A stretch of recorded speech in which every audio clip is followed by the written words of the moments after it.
مراد راز صاحب مجھے یہ بتائیے گا کہ تقریباً 12-14 روز ہو چکے، آپ کی جماعت جو ہے وہ بن چکی. آپ کی جماعت کا میں کہا یہ جا رہا تھا کہ یہ تو فیز 1 ہے، ابھی تو بہت سارے لوگ جو ہیں وہ سیاسی پرندے اڑیں گے آ کے آپ کے مسکن پر بیٹھیں گے اور بڑا وہ ایک دم کہاں گیا وہ سارا معاملہ، رک گیا.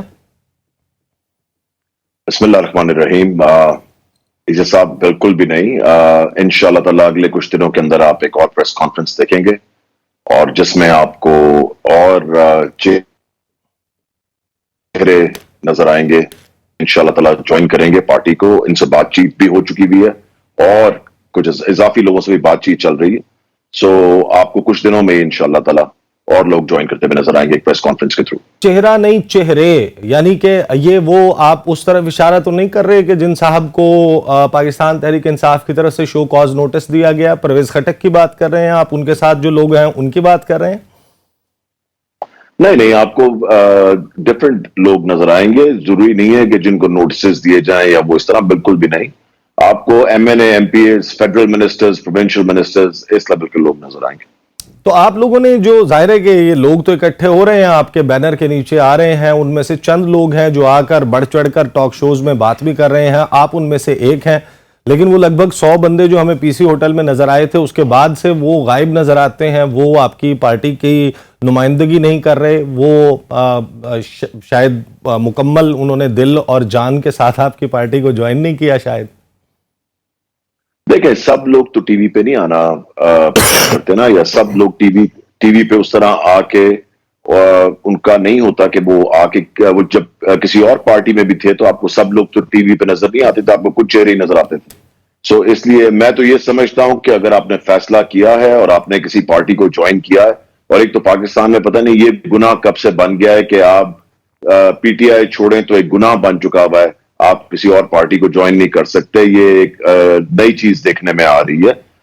پارٹیز آپ چینج اگر بدلتے بھی ہیں تو آئی تھنک اگر آپ نے ایک دفعہ ڈیسیجن لے لیا ہے تو آپ کو اس کو اون کرنا چاہیے، ورنہ آپ ڈیسیجن مت لیں، گھر جائیں.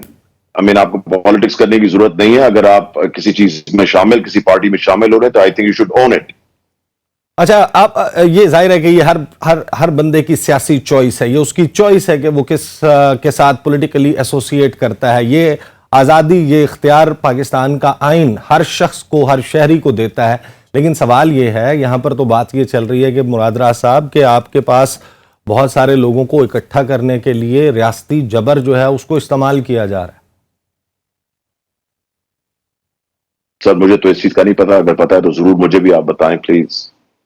یہ سارے لوگ جو ہیں وہ چیم گوئیوں میں بات کرتے ہیں، کوئی بھی شخص آن دا ریکارڈ آ کر یہ بات نہیں کرتا. خیر آپ بھی جانتے ہیں، میں اس سے جو ہے وہ میں آپ کی طرف واپس آتا ہوں. بہت ہی اہم سوالات ہیں جو آپ سے کرنے ہیں.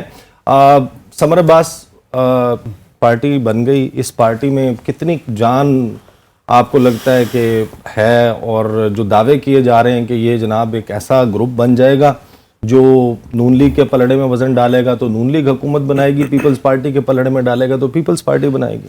دیکھیں، بہت شکریہ عیسیٰ نقوی صاحب اپنے پروگرام میں انوائٹ کرنے کے لیے. سب سے پہلے تو بات یہ ہے کہ ابھی تک تو مجھے استحکام پاکستان پارٹی ایسی پوزیشن میں نظر نہیں آ رہی کہ کہیں وہ حکومت بنانے کے یا اس فیصلہ سازی کے اندر کہیں پہ، حکومت سازی کے اندر کہیں پہ وہ مجھے اتنی سیٹس اس کی نظر نہیں آ رہی ہیں. اگر آپ پنجاب کی حد تک بات کریں، میکسیمم جو ہے جو لوگ پریس کانفرنس کے اندر موجود تھے 100 کے قریب، ان میں سے 10 سے 12 سیٹیں یہ پارٹی لے سکتی ہے صوبائی اسمبلی کی. قومی اسمبلی کی زور دے کے 4 سے 5 ابھی تک کی جو ان کی اسٹرینتھ ہے. تو مجھے نہیں لگتا کہ اس سے آگے جا سکے فی الحال، کیونکہ جو لوگ آئے بھی تھے وہ لوگ بھی چلے گئے. اس سے آپ نے دیکھا کہ فواد چودھری کہاں ہیں، وہ کہیں بھی نظر نہیں آ رہے. جب بیٹھے بھی تھے وہاں لگ رہا تھا کہ زبردستی کی شادی نظر آ رہی تھی، وہ سر پکڑ کے بیٹھے تھے، سر نیچے کر کے. علی زیدی نظر نہیں آ رہے، وہ کہاں ہیں. اور جو بات کریں مراد راز صاحب کے، کئی لوگ ٹی وی چینلز پہ آتے نہیں یا آنا پسند نہیں کرتے. فواد چودھری تو پاکستان تحریک انصاف کے ترجمان تھے، وہ ہر روز ٹی وی پہ آیا کرتے تھے، دن میں 10 بار آیا کرتے تھے. وہ کہاں ہیں آج؟ وہ ترجمانی نہیں کر رہے. استحکام محمود مولوی صاحب نے میرے پروگرام میں یہ کہا کہ انہوں نے جوائن کیا ہی نہیں ہے، وہ غائب ہو گئے. علی زیدی صاحب غائب ہو گئے. یہ سارے بڑے ووکل لوگ تھے جو ٹی وی چینلز پہ بڑی باقاعدگی کے ساتھ آ کے پریس کانفرنسز بھی کیا کرتے تھے اور ٹاک شوز کے اندر آ کے اپنی پارٹی کا بیانیہ بھی وہ بیان کیا کرتے تھے. لیکن وہ لوگ بالکل غائب ہیں، بات ہی نہیں کر رہے آ کے. پھر اس کے علاوہ ایک اور ان کے ہیں جو چھوڑ گئے تھے پارٹی ان کی لیا سے، لالا، مجھے ان کا نام ایگزیکٹلی بھول گیا. جو نام جن کی پارٹی چھوڑ کے چلے گئے تھے. تو اس طرح سے مجھے ایک طاہر رندھاوا لالا طاہر رندھاوا وہ چھوڑ گئے تھے پارٹی ان کی, آ کے پریس کانفرنس میں بیٹھ کے واپس چلے گئے. تو ابھی تک تو مجھے جو استحکام پاکستان پارٹی کا وجود جو ہے وہ اس حد تک نظر آ رہا ہے کہ ان کا فائدہ تو ہے مجھے نون لیگ کو اس طرح ہوتا ہوا دکھائی دے رہا ہے کہ جیت کے بعد, یہ نہیں کہ جیت کے بعد یہ کوئی 40-50 سیٹیں لا کے نون لیگ کی جھولی میں ڈال دیں گے. ان کے الیکشن لڑنے میں ظاہر ہے جو بندہ پی ٹی آئی چھوڑ کے آیا ہے, یہ الگ بات ہے کہ زیادہ لوگ پی ٹی آئی کے اندر جو جیتے تھے 2018 کے انتخابات میں زیادہ ووٹ عمران خان کی ذات کو پڑا تھا اور ان کے کینڈیڈیٹس کا ووٹ کم تھا. اگر وہ 20% ووٹ بھی اپنا لے کے الگ ہو جاتا ہے, 80% ووٹ پارٹی کا ہے, 20% ووٹ وہ اپنا لے کے الگ ہو جاتا ہے, تو وہ 80-20 کا جو ڈفرنس ہے وہی 20,000 کا. اگر کوئی لاکھ ووٹ لے کے جیتا تھا, 20,000 ووٹ اس کے ذاتی تھے, 80,000 ووٹ اس نے پارٹی کا لیا, تو وہ جب الگ ہو جائے گا اپنے الگ سے لڑے گا کسی اور پارٹی کے ٹکٹ پہ جا کے, یا انڈیپینڈنٹ بھی لڑتا ہے, تو کوئی نئے بندے کو کسی کو ٹکٹ دے دیا جاتا ہے پاکستان تحریک انصاف کے ٹکٹ پہ, تو وہ 20,000 کا ڈینٹ بھی اگر ڈال دیتا ہے پاکستان تحریک انصاف کو اس حلقے کے اندر. تو کئی حلقے ایسے تھے 30-35 کے قریب ایسے تھے پنجاب کے اندر کہ جہاں پہ وننگ مارجن جو ہے پاکستان تحریک انصاف کا وہ 10 سے 15,000 کے درمیان تھا. اس طرح سے ڈینٹ وہ ڈالیں گے. باقی ابھی مجھے اتنا زیادہ سکوپ اس پارٹی کا یا پوٹینشیل نظر نہیں آ رہا, چونکہ ابھی تک کوئی نظریہ نہیں ہے, کوئی منشور نہیں ہے, کوئی ابھی تک پارٹی کا جو ہے نا مجھے وہ سلوگن نظر نہیں آ رہا کہ کرنا کیا چاہ رہے ہیں, مقصد کیا ہے پارٹی کا. ایک دم سے بنی 24 گھنٹے میں پارٹی اور آ گئی سامنے سلوگن کے اوپر 27 منٹ, وہ کہتے ہیں 27 سال جو ہے وہ پاکستان تحریک انصاف, اور 27 منٹ میں بن گئی یہ پارٹی, اور 27 منٹ میں بننے کے بعد اس نے ہلچل تو بہرحال مچائی. کم از کم میڈیا سکرینز پر آپ دیکھیں کہ ڈسکس جو ہے وہ کس طریقے سے ہو رہی ہے. صفدر عباسی صاحب سے پوچھیں گے, سر آپ نے پوری زندگی پالیٹکس کی ہے, ہمارے سامنے ایک جماعت آئی ہے, اور وہ جماعت جو ہے وہ ایک بھی ابھی تک بیان ایسا نہیں ہے جس میں انہوں نے مسلم لیگ نون کو, پی ڈی ایم کی حکومت کو, پیپلز پارٹی کو تنقید کا نشانہ بنایا ہو.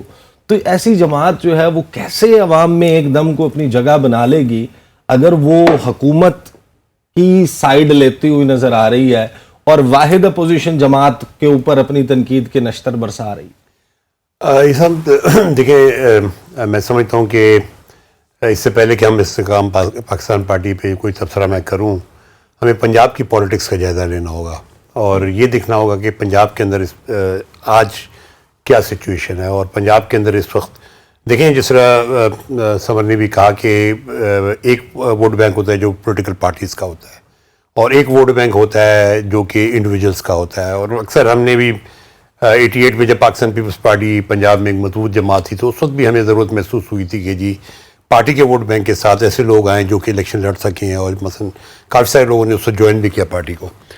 تو اوور دی ایئرز جو ہے نا اس وقت جو پنجاب کے اندر زیادہ صورتحال بنی, انفارچونیٹلی محترمہ کی شہادت کے بعد پیپلز پارٹی کا جو ووٹ بینک تھا پنجاب میں, ایک بڑا ووٹ بینک تھا, وہ ایسے ایسے روڈ ہوتا چلا گیا, اور پی ایم ایل این جو ہے اسٹرانگ جماعت کے طور پہ جو ہے سامنے آیا. میاں نواز شریف صاحب نے ایک بہت بڑا ووٹ بینک اپنا کلٹیویٹ کر لیا پنجاب میں, جو کہ پیپلز پارٹی کو بھی کلپس کر گیا.